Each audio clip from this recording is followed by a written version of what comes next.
11th वालों के लिए ये वाली वीडियो हर साल करता हूं मैं, पता है क्यों? क्योंकि हर साल ये मिस्टेक दोहराई जाती है।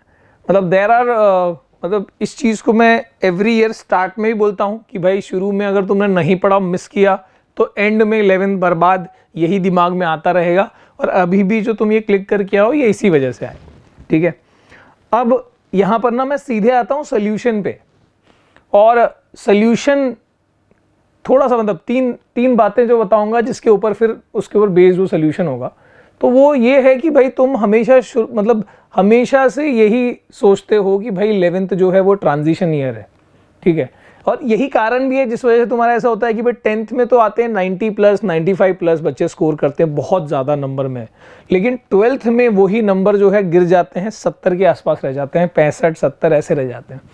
तो ये कारण ही इसलिए क्योंकि 11th को तुम फॉर ग्रांटेड लेते हो, बहुत मजाक में, बहुत मतलब सोचते ही नहीं कि 11th है क्या चीज़। और ये एक्चुअली कहीं ना कहीं गलती सिस्टम की भी है कि वो ये नहीं बताता कि 11th और 12th ये दो अलग अलग ईयर्स नहीं हैं, या ये दो अलग अलग सिलेबस नहीं है, ये एक ही सिलेबस है। ये 11th 12th कंबाइन मिला, इसलिए तो यार एंट्रेंस एग्जाम में ऐसे आता है 11th 12th का कंटेंट आता है, ठीक है। तो 11th 12th ये अलग सिलेबस नहीं है, ये कंबाइंड सिलेबस है। और मैं थोड़ा सा पॉइंट्स के थ्रू ये बता रहा हूँ, ठीक है। तो 3 बातें जिसमें से पहला है, अब ये समझ लो जो पहली बात है, पहला पॉइंट है वो है इंटरडिपेंडेंस ऑफ सब्जेक्ट।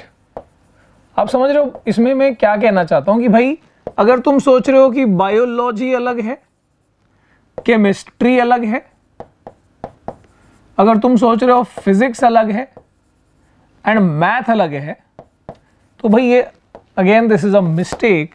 क्योंकि यहां पर चाहे तुम फिजिक्स को केमिस्ट्री से कनेक्ट करो, या केमिस्ट्री के अंदर मैथ नहीं आ रहा होता क्या, या फिर मैथ फिजिक्स में नहीं आ रहा होता क्या, ये जो बेसिक में जो नॉन बायो वाले, जो नॉन मैथ्स वाले बच्चे हैं, जो सिर्फ बायो लिए हैं, मैथ्स नहीं लिए हैं, जो बेसिक मैथमेटिक्स वाले पार्ट को छोड़ देते हैं शुरुआत में 11th के, उनको पूरा 12th के एंड तक मतलब खतरनाक तरीके से आगे भी दिक्कत हो रही होती है, ठीक है। जिसने कैलकुलस नहीं पढ़ा, जिसने ग्राफ की एनालिसिस नहीं सीखी, जिसने वेक्टर्स को ढंग से नहीं सीखा, दिक्कत होगी भाई, ठीक है। बेसिक मैथ्स में आप अटक गए तो अटक गए। बायोलॉजी भी भाई आगे पता लगेगा, बायोलॉजी का भी connection, there are chapters in 12th class जो आपको केमिस्ट्री से लगेंगे बायो के अंदर, ठीक है। तो ये चीज़ें जो है आपको समझनी जरूरी होंगी कि सब इंटरडिपेंडेंट है भाई। तो कोई भी एक सब्जेक्ट वीक होगा ना, तो कहीं ना कहीं दूसरे पे इम्पैक्ट हो रहा होगा, ये बात समझ लो, अभी से समझ लो तो ज़्यादा अच्छा है। दूसरी बात, ये दूसरा पॉइंट मैं ये कहना चाहूँगा कि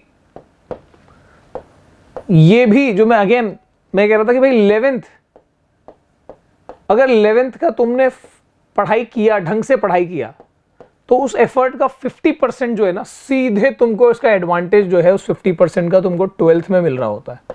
मतलब समझ रहे हो आप कि जो बच्चा 11th में नहीं पढ़ा, एकदम मतलब बस पास होके 12th में आ गया, ठीक है, उस बच्चे के लिए नुकसान ये होगा कि उसको 50% एक्स्ट्रा एफर्ट मारने होंगे 12th में जाके, तब जाके वो यहाँ की चीज़ें कवर करके और फिर शायद वो कर पाए, और वो बहुत मुश्किल हो जाता है क्योंकि ज़्यादातर बच्चा जो है वो जेईई और नीट के हिसाब से भी तैयारी कर रहा होता है, ठीक है।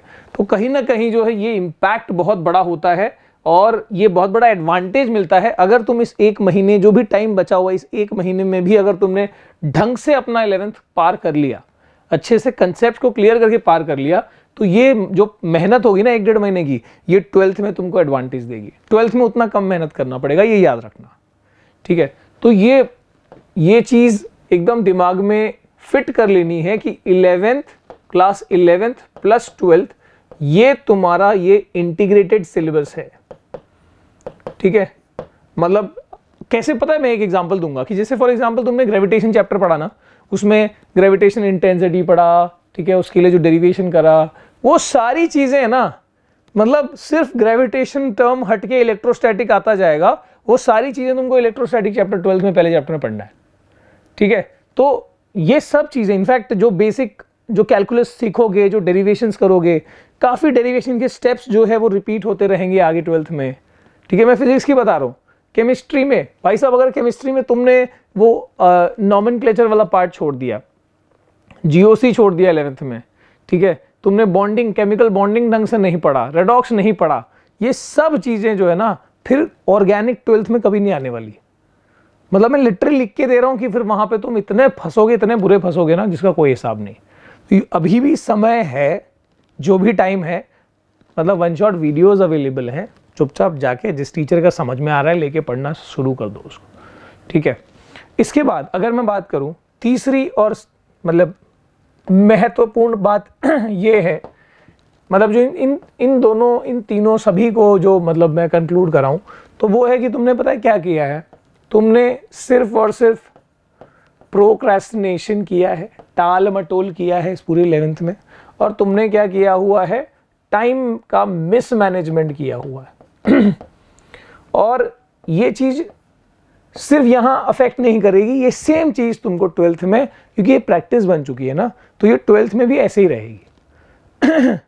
बहुत ही हार्श बोल रहा हूँ मैं, लेकिन ये सच्चाई है। तो अगर इन सब चीज़ों से भाई, अगर इन सब चीज़ों से बचना है तो अभी भी जो तुम्हारे पास देख रहे हो हर साल बोल बोल के गला कैसा हो गया तो अभी भी तुम्हारे पास 1 मंथ का टाइम है। जो इम्पॉर्टेंट चीज़ें हैं, फिज़िक्स की, केमिस्ट्री की, मैथ्स की, इवन बायो की, जो जो इम्पॉर्टेंट चीज़ें हैं उसको एटलीस्ट अच्छे से, जो कंसेप्चुअली जिसको समझना है, मैंने एक वीडियो और बताया था जिसमें एग्जैक्टली बताया था कि जैसे अभी भी मैंने बताया केमिस्ट्री में क्या क्या पढ़ना है, फिजिक्स में क्या क्या चीज़ें हैं, ठीक है। डेरिवेशंस वाले पार्ट को अच्छे से करो। सो डेरिवेशन तो कम नंबर का आता है, वही चीज़ तुम्हारा न्यूमेरिकल कैसे आएगा तुमको, जब तक डेरिवेशन ढंग से नहीं करोगे न्यूमेरिकल कहाँ से आ रहा है। एनसीईआरटी की एक्सरसाइज कराएगा तुमने, ठीक है। तो जो भी तुम्हारे वीक पॉइंट्स हैं उस पर काम करो और make it fruitful this year, ठीक है। इसी के साथ वीडियो करता हूँ एंड, मिलते हैं अगली वीडियो में। कोई और डाउट, कोई और दिक्कत कमेंट करके बताओ, ठीक है। और यस, ऑल द बेस्ट, जय हिंद।